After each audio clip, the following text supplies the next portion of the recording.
আজ থেকে আমি কাঠ মিস্ত্রি হব, ঘর টেবিল সব বানাবো। চল দেখি কত সুন্দর হবে।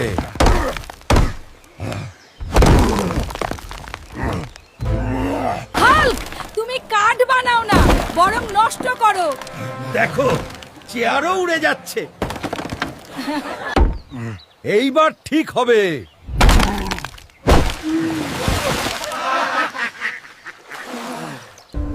আমি কি ভুল করলাম?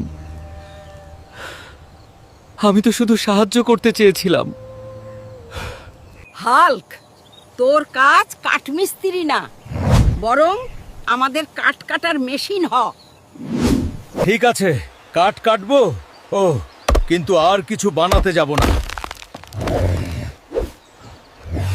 সবাই হাল্ক মামার পেজটা লাইক শেয়ার আর ফলো করে দিও।